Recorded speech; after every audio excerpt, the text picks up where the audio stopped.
Hello world, my name is Michaela and I am 26 years old, and you are now joining me on my journey to getting a gastric sleeve. I will be going on April 2nd to receive the gastric sleeve, and I'm going to Mexico to get it done. I have not shared this information with a lot of people, and I'm not even sure right now if this is information that I'm going to be putting on the internet. It's a very vulnerable thing, and I think I'm mostly making this video for future Michaela. For you to look back and... I'm already getting emotional. For you to look back and see who you were. Because yes, you are beautiful and you are confident right now.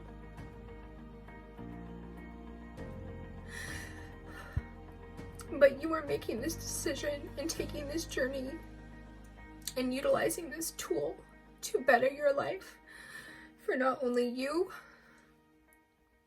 but your daughter as well, and your boyfriend and your family, so that you can be around for them. Pardon me, sorry.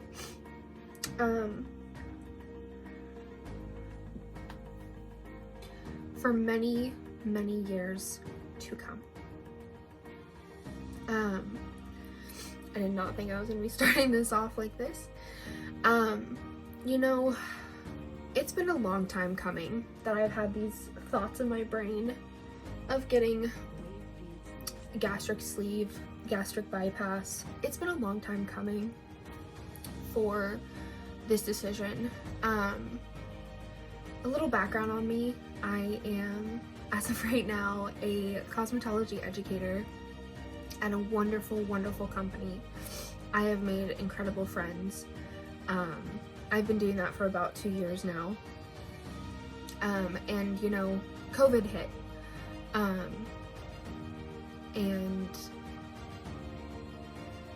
a lot of stuff changed in the world, for my family, for me, my job. A lot of people have lost their lives. A lot of people have had the internal struggle of being at home. I feel very fortunate to be able to say that during COVID, I didn't have a lot of the impacts that a lot of people had. I never got COVID. Nobody in my family did. Well, I mean, later on in COVID, my family did. In my hometown, I live in Washington State and my family lives elsewhere. And they were all healthy after. Nothing terrible happened. A lot of people lost people, and I'm very fortunate to say that I really wasn't too terribly affected by the pandemic. Actually, a lot of positives came out of the pandemic for me.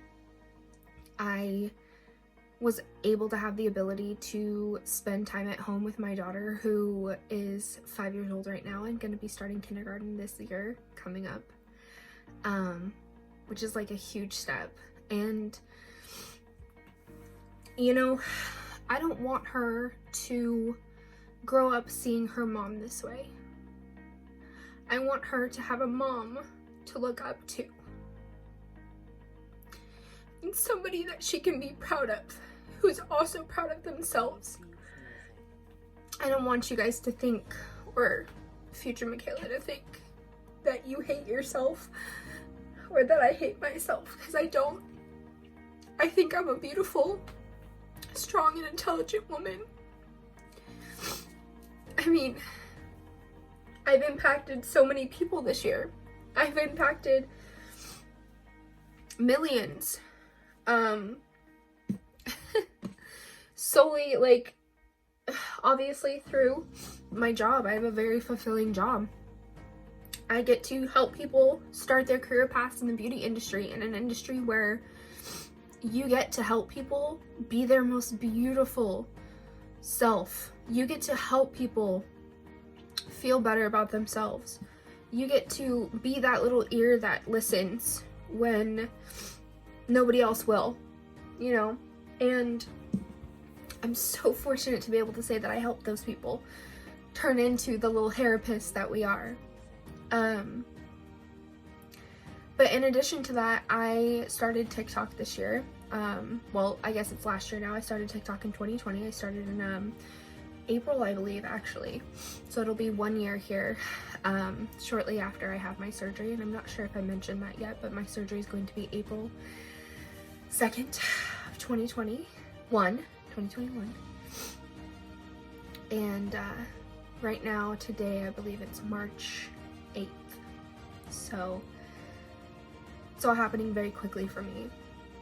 But on TikTok, I had the ability, I'm very into makeup and hair and that kind of stuff, and it kind of became my outlet during quarantine to be able to do something that I loved and entertain myself a little bit so I wasn't bored at home. And you know, I saw the people on TikTok having a blast and a half, and I was like, oh, I want to do that. And then there was a video of a girl who did makeup changes to the song This Is Me, which is one of my favorite songs from The Greatest Showman. It hits really close to home for me, and if you guys have never seen the YouTube video of the first time that the gal who sang it in front of Hugh Jackman, I definitely recommend going and finding it. I'll try to link it below if I ever post this to the real world. And it has such an impact. It was, before I even saw that video on TikTok, it had an impact on me. It's something that really struck close to home.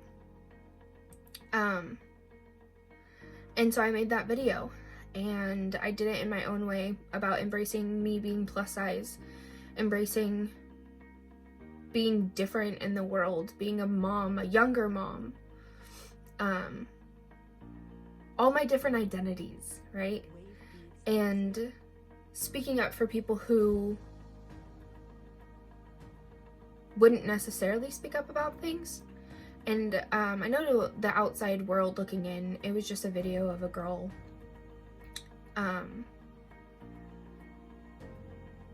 living her best life, doing some makeup, and then my daughter came in, and it was just beautiful. It impacted a lot of people. I wasn't expecting it to make an impact like that. It went viral very quickly. I was asked to be on podcasts. I had people from around the world reaching out to me.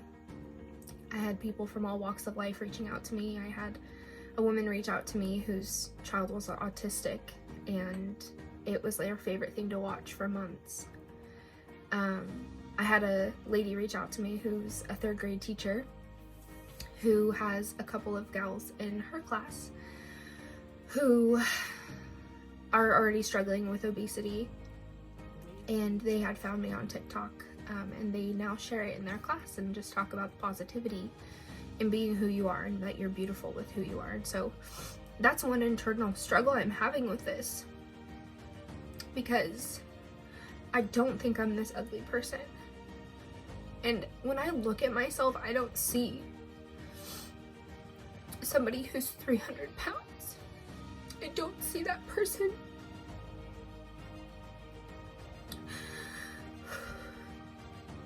But you know, through all these years, I have always struggled with my weight. And believe me, I think plus size people are beautiful. And this isn't about me wanting to be skinny. I joke how, like, once I get surgery, I'll be this big in body and all this stuff. But for me, it's more about being healthy and having a tool that is going to force me to not make the mistakes I've made in the past. Granted, I know I still have the possibility of making mistakes. I'm not totally blind to that fact. And I'm sure that some people will see this if I ever post it and say, you know, it's not a fix-all. I've heard it, believe me. And then I'm gonna have struggles ahead. But, you know, in doing my research, this is going to be a very long battle for me. And it's not the easy way out. It's a tool that is going to help me and aid me in actually becoming healthy in the way that I want to be. It's no secret that I became 300 pounds because I was treating my body terribly. Yeah, I have a couple things working against me, but you know, that's no excuse. And in recent years, my weight's kind of become my identity. I've hid behind it, right? Like, oh, I'm a big girl. I'm plus size. Say things like that. And I'm okay. Like, it's not like it's this terrible thing. Like, I embrace everybody. No matter who you are, what you look like. And that's why it's such a hard struggle for me, because I want to be that voice of body positivity. And I want to be somebody that young girls who are plus size can look up to and say, you know, plus size can be beautiful, because it absolutely 100% can. I don't think people who are plus size are ugly. For me, I notice very, very vast and large changes in my body, in my self-esteem, in my personal life, in my job, my abilities to be able to do things with my daughter.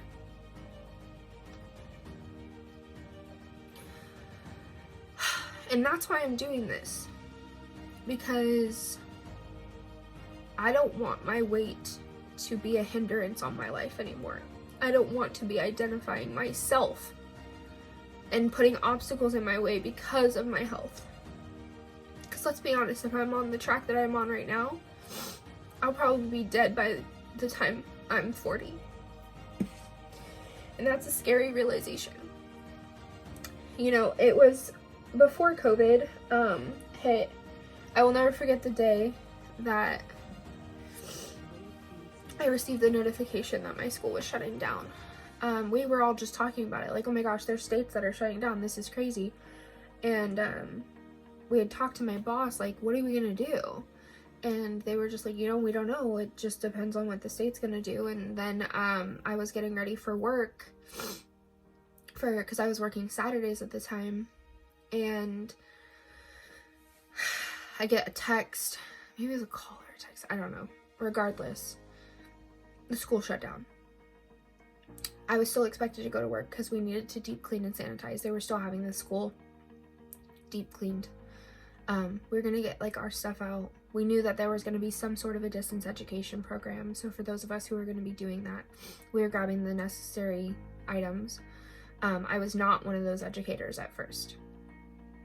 And you know, the world was changing. Like, it was kind of scary. Like, I was afraid. I really was. And I was one of those people, you know, who was like trying to stockpile food, and I didn't go like crazy. But in that time frame before, I was also going to a personal trainer every week. I had lost 15 pounds. I was spending an asinine amount of money on personal training, and I had committed to it because I paid for all this up front. Like, I put that money out there. I paid so much money, and I was loving my personal trainer. My personal trainer was incredible, and he still messages me to this day. And he's an awesome person.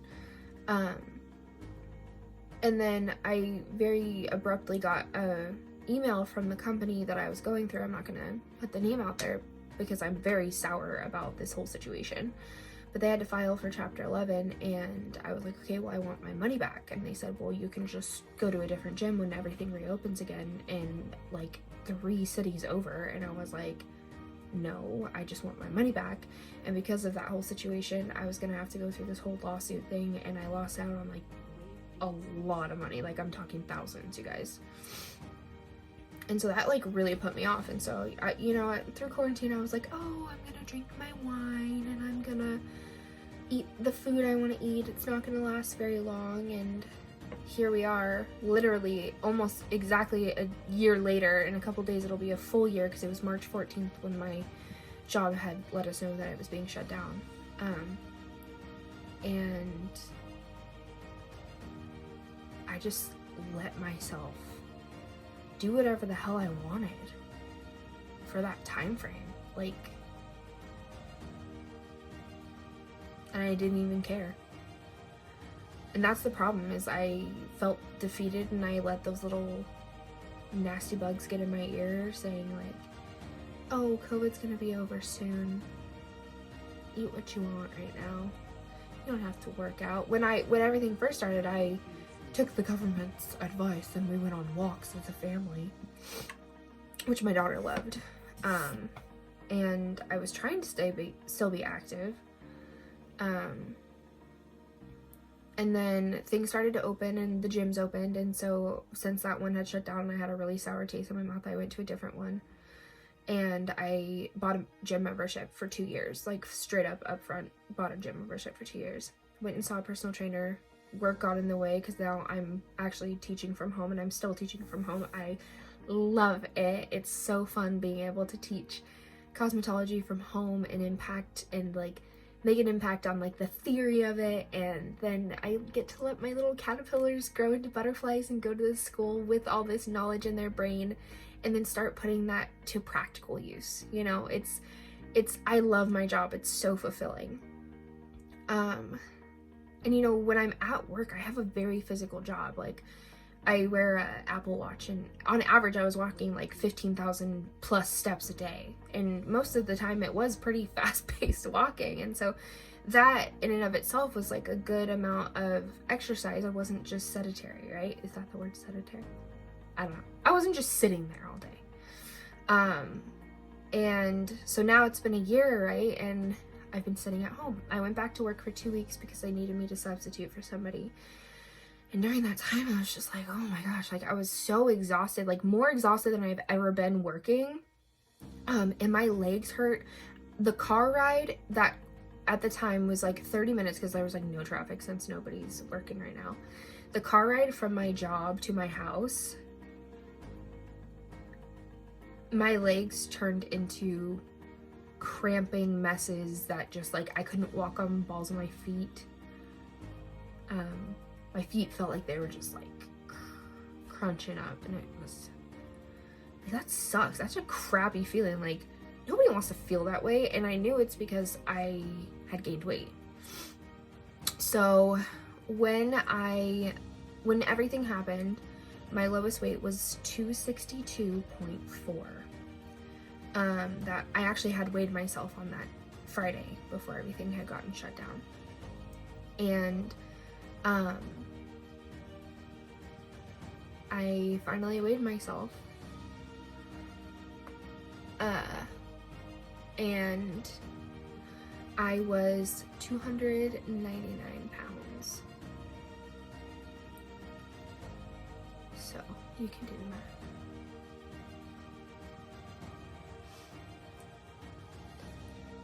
And I always think to myself, like, what happened? Like, what in my life have I decided that it was okay for me to get this way? And there's a lot of stuff, you know. Maybe some other time I'll talk a little bit about things that transpired leading up to all of this.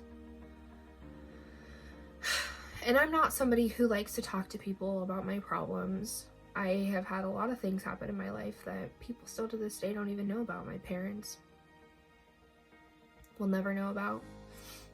And my parents and I are very, very, very close. Now, I'll put it that way. I was not the easiest kid.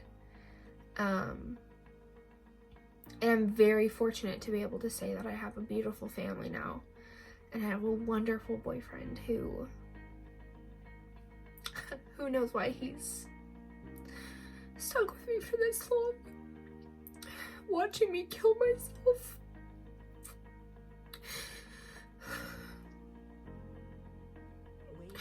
I love him so much.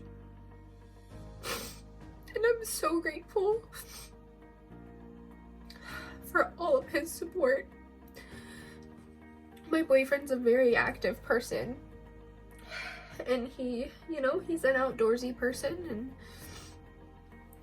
he's an incredible man. Every time I was like, hey, let's do Weight Watchers, he was there to support me. And he's actually he's the one who cooks. I don't cook. So I don't want to preface that by saying it's not that I can't cook. I can cook. Oh, I shouldn't put makeup on. But he's always stood by me no matter what my crazy whims were of like diets, right? And he would never, ever, ever tell me like, you're getting overweight, you look ridiculous, he would never say anything. And he was one of the people I was terrified to say anything to about my decision. It's been a long time coming, and you know, I had a family member who I'm very, very, very, very close with have struggled with their weight their whole life too. And in my brain I was like, I have two sides of the spectrum. I have one person who I'm very close with who's active and strong, does Tough Mudders, eats so healthy, and their life evolves around being healthy. And then I have this other person who I really follow in their footsteps, personality-wise, everything. And in my mind, if this person's been fine all these years and hasn't had any issues, I'll be fine. It was like a crutch that I had, like, if I'm not bigger than that person, like, again, this is something I've never admitted to anybody, if I'm not bigger than that person, I'm doing fine. Then this person received, like, let us know that they're going to be receiving gastric sleeve surgery, same one that I'm actually going to be receiving. And it was a big shock. I was like, what? Why? You know, like, you don't need that. Same reaction I've gotten from, like, everybody. Not actually, I can't say that. Nobody has said that to me. I've only had people say, well, are you sure that's the decision you want to make and you don't want to try something else first? Otherwise, I support you. That's the reactions I've had. And I've only told a very select few people.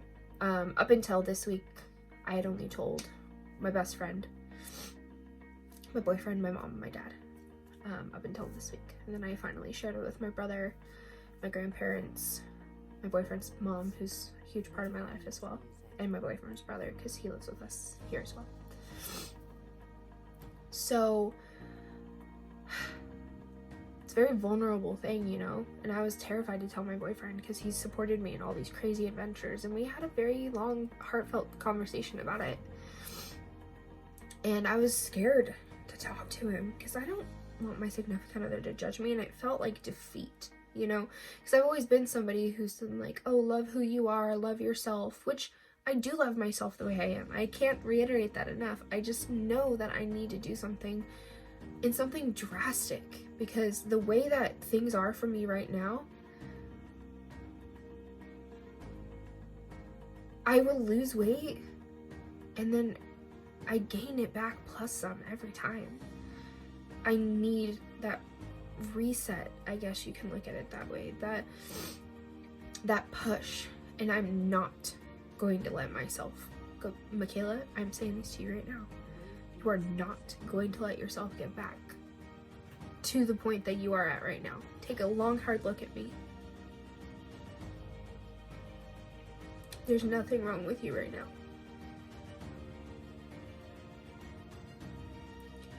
You're just gonna be healthier. And remember your reasons.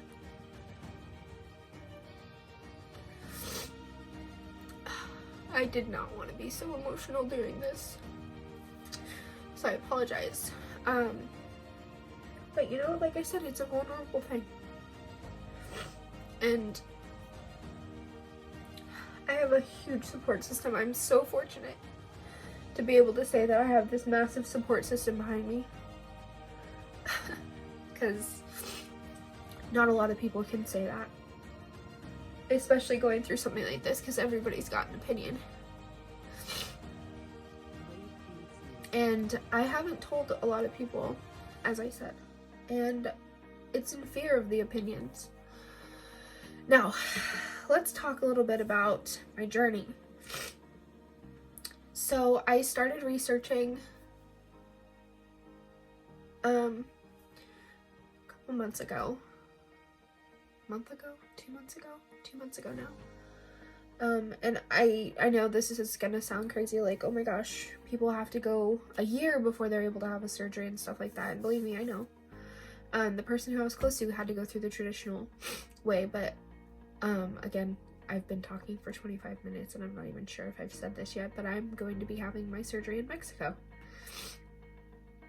Some people are gonna have opinions about that too. But you know, my whole life I've been worried about other people's opinions. It's my time. And I can't be apologetic for something that needs to happen. And worry about other people's opinions, because you know what? This is my choice, and if I fail, I fail. If I dominate this, which I plan to do, I can look back at this video and say, I fucking did it. Pardon my language. So I'm going to Mexico, and the person who had their surgery before, like I said, they had it here in the States. So they had to go through the insurance, proper channels. Insurance requires that you go through psych stuff, nutritional training, all this stuff to make sure that you're ready for this. And you know, I went and talked to my primary care doctor. I'm gonna make a video if I continue to do something of this nature and post it. I'll probably just do it in case I do decide.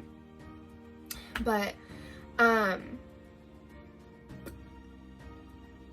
make a video on like the steps that I've taken. So I did a crap ton of research. Like, I have a whole binder in my, I don't know what the binder is right now, otherwise I'd show you guys. I did a crap ton of research, and I talked to that person like realistically, and they told me, I want you to seriously think about this. Like, it's no secret, I'm removing a partial part of an organ. Like 80% of my stomach's gonna be cut off, and it's gonna be left in like a banana shape. And I at first was kind of like, oh shoot, that's intense, you know. But realistically, I understand what that means. I did my research. I understand about malnutrition, hydration, protein, things that I'm gonna need to do. And that person just said, like, I want you to think about it. I want you to do your research, do your due diligence, go talk to your doctor, find out from insurance what you can do to have it done. And unfortunately, my insurance, I have like crap insurance. They're not gonna pay for a cent of it. They don't cover bariatrics at all. And I was like, okay, so how much am I looking at, like, out of pocket, you know, because if I can afford it out of pocket, I'm gonna do it. Like, that's how bad I want this. And they were like, oh, well, the surgery and like some of the things leading up, it's gonna be around about $65,000. And my heart dropped to my butt. I was like, what? Like, I don't have $65,000. I mean, I still live paycheck to paycheck. Like, that, what?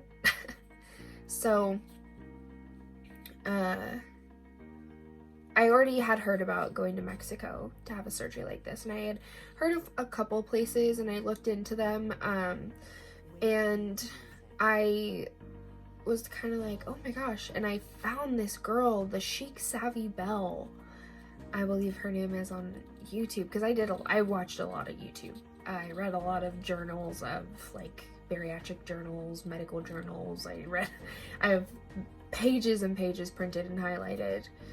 And she was talking about this place and how it's like they have a spa retreat after, and you go in, it's pretty simple, and then the price for her. And so I wanted to like look into this because it sounded like way too good to be true, if you could look at it that way. And my cost out of pocket is $5,300 to get the surgery done. And I was like, what? Like, compared to $65,000, that's insane. I know I still need a nutritionist, and I just want to utilize that tool, in addition to the tool of surgery, to just make sure I have all the knowledge that I can. And I'm gonna go, like I said earlier, I don't like talking about my problems and stuff. I just feel like I can work it out on my own. I'm gonna go see somebody and I'm gonna talk to them about like my eating disorders. I've never wanted to admit that I have an eating disorder. I have another person in my life who struggled with alcoholism, eating disorders, things of that nature, and they've just told me, you know, I know it's hard to think about, but this is something that you struggle with. And this is also a person who I have a lot of the insecurity, not from them, just there were certain scenarios that happened leading up to a lot of things in which I developed insecurities, and they stick in the back of my mind like crazy. And that's why I like have certain things that I just don't want to do. Like when somebody's like, let's go take a walk, I'm like, no, F you. Because when those scenarios were going on, to me it was like it felt as if I was being judged by somebody I was very close with, and that I would never be good enough. But now this person and I are as close as we could ever be. And I respect this person more and more every single day. And this is also one of the people in my life now who is supporting me more than anybody else in my life. Don't get me wrong, everybody's supporting me. But I think for me and the struggles internally that I had growing up, and some things that transpired between me and this person,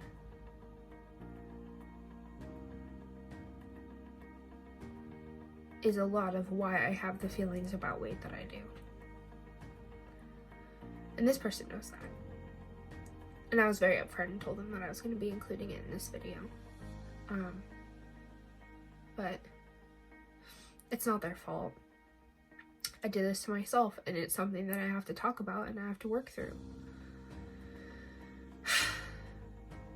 But again, they're one of the people who are supporting me astronomically. And then the person I told you about who I'm super close to, who had their surgery, it's the other person in my life that there's 3 people in my life who I'm closest with, and those are the 3 people who are right here in my corner, ready to duke it out with me.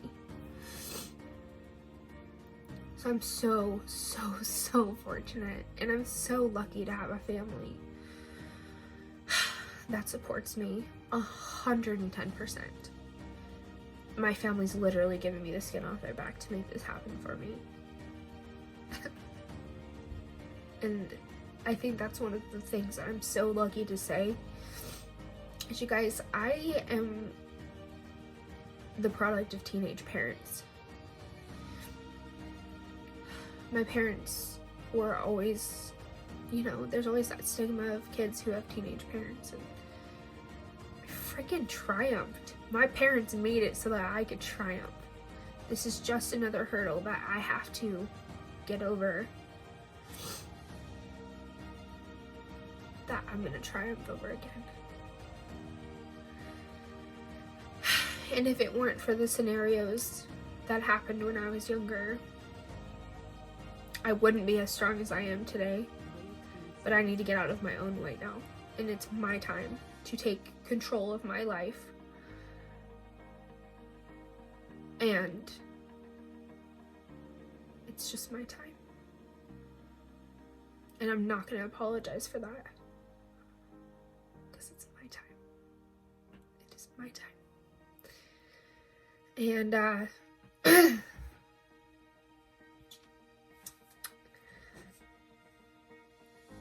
things started happening very quickly when I started saving money and everything. I knew I was going to need to save money, and I got there much quicker than I had anticipated, with help from family. Like I said, I've got a very supportive family, and I'm very fortunate. And then I called Pompeii, which is where I'm getting my surgery done at. And I was like, hey, when's your next availability? Because I just want to get it done. And they said, well, June is going to be our next availability. And I was like, okay. And they're like, are you paying in full or are you financing? And I said, you know, I'd like to pay in full. And so it's $5,300, which includes everything. So that includes a 1 to 2 night stay, 1 to 2 days before your surgery. I'm choosing to fly in a day before. Because I don't want to take that much time off work. I never ask for time off work, and I'm like already tripping out that I'm asking for time off. Because I love my job and I love my students, and I don't want to put anybody out because I'm going to get this done, but it's going to be a life-changing thing for me. And I can't feel guilty about it. And then I say you like it's not gonna be me. I'm gonna stay at the retreat, which is included in the cost now, according to everything I've read and talked to them about. I'll be flying into San Diego with my companion, and at this point in time, I'm not sure if it's gonna be my mom or my boyfriend, but one of them will be coming with me. And then they'll take us into Mexico, where I will be staying at the retreat with my companion for 1 day. And there they have some people to teach you about nutrition with your new stomach, and they have people who are I guess there's like a ceremony they do that says like goodbye to your qualms on the beach, of like I'm saying goodbye to this old life and this old me, who I am right now, and saying hello to my new life. Like, that for me, I'm really big on stuff like that, and that for me is like huge.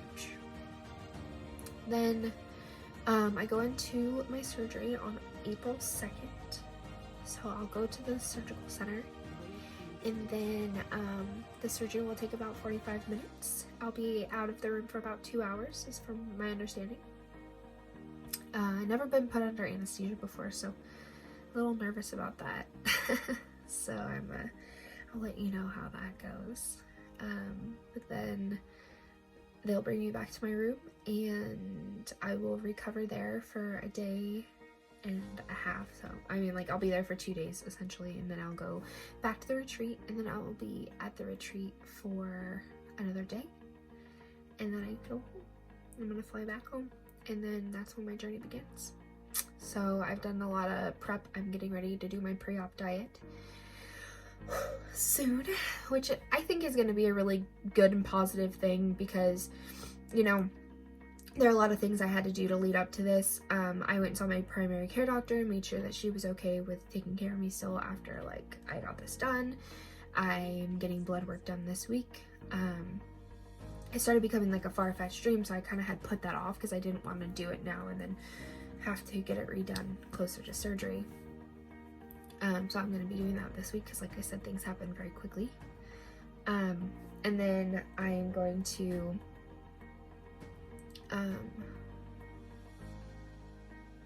be starting the pre-op on the 26th, I want to say, which is liquids. And so this is going to be a positive for me because, you know, I had to do a lot of things to lead up in the fact of, like, I was a smoker. I smoked on a vape. I've smoked cigarettes for, like, on and off for the last, since I was, like, 17. So almost 10 years. Which, if I'm trying to live a healthier lifestyle, I need to quit smoking. Like, it just makes sense. Like, why am I going to do this thing to my body to be healthier and then still be putting nasty crap in my body? Like, that doesn't make any sense. So I threw away my vape, my very expensive vape, a month ago. So it's been a month since I quit smoking. I cut out Starbucks. I was somebody who went to Starbucks every single morning.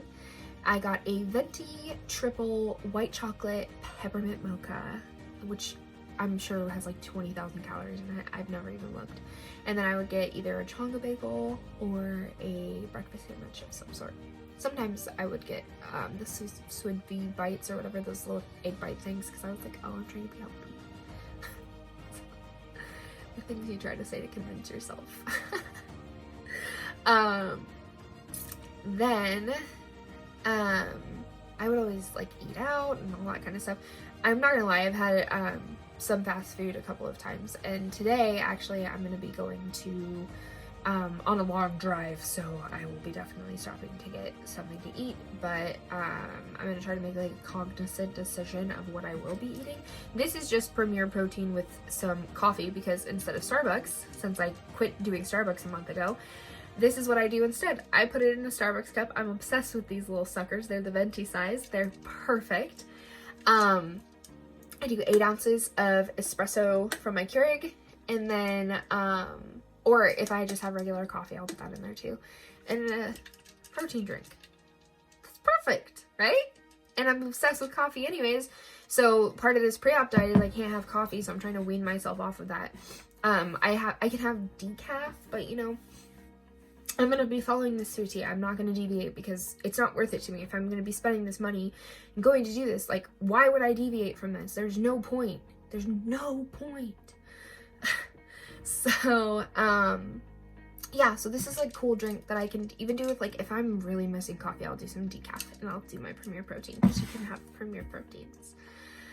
Protein's a key thing, and you could really lose your hair if you don't have enough, so I'm gonna be doing everything in my power, because I already have only like 10 hairs on my head anyways. I know I fake it till I make it. Looks like I got a lot more, but it's not true. Being a hairdresser, I kind of know the tricks. And if that happens, it happens. You know what? Losing hair and then having a healthy body, I would rather lose hair. You know what I mean?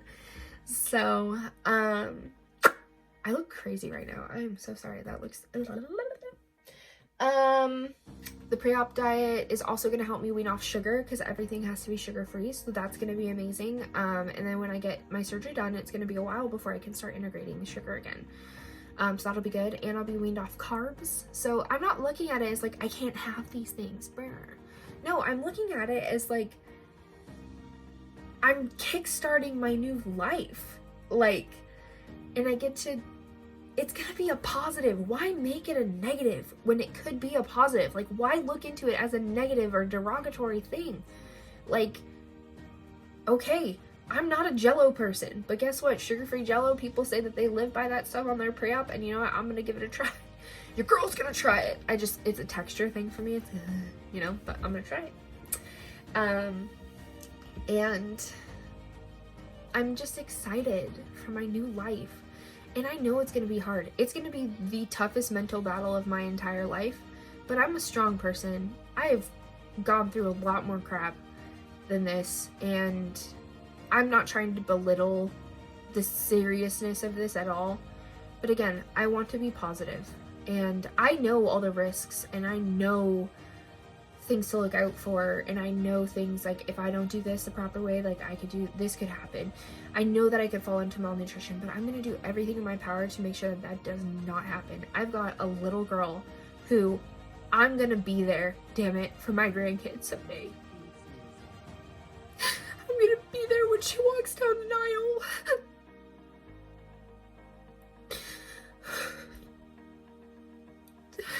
And I'll be damned if I'm not.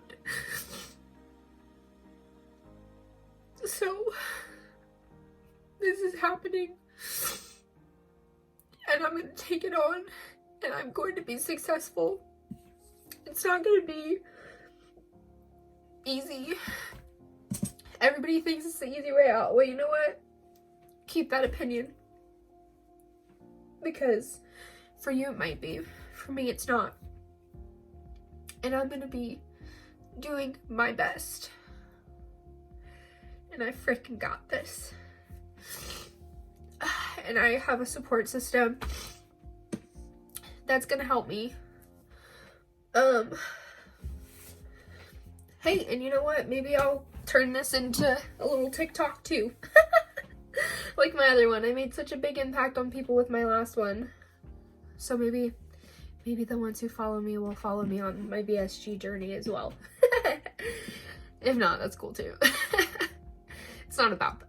It's not about anybody. But I do think I want to post something like this and share it to help me stay accountable with myself, and also share it because the world's full of social media, and there's not a lot out there about it or true information about it. And if I can share that info, like, I'm gonna share that info.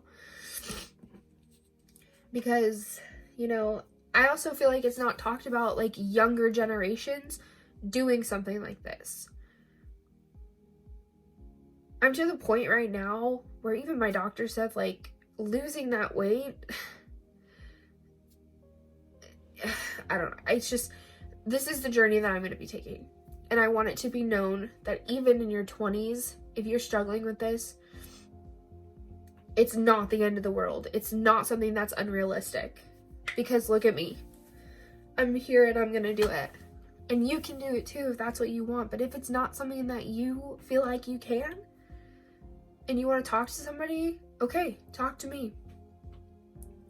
Reach out. Talk to your family. That was the scariest part for me, is talking to my freaking family. Talking to my boyfriend was the most terrifying. We've been together for 7 years, and we, like, know we support each other in anything that we do. And just keep that in mind, you know? And if you don't feel like this is your journey that you should be on, then don't go on it. Everybody's journey is different. And that's the joy of life, right? Everybody's journey is different. And, you know, I'm part of the surgical Facebook group of the place that I'm going. And this girl posted a picture, because I guess a lot of people get tattoos after they have their surgery, just to remind them of who they are, what they're doing, and why they're doing it, right? And it said, "Encore. It's my time." And I was like, that is the best thing, the best tattoo I've ever seen. Because it's my time. It's my encore. And I'm gonna own it. And we're gonna do this. So, here's my stats. I am Michaela. I'm 26 years old. I live in Washington State. I have a 5-year-old daughter. I'm going to be getting vertical sleeve surgery on April 2nd in Mexico, Tijuana to be exact. I am currently 294 pounds. The date is March 8th, and my journey is about to begin. I can't wait to take you along. And Michaela, if you're seeing this in the future, you're doing amazing. You are beautiful. You did it.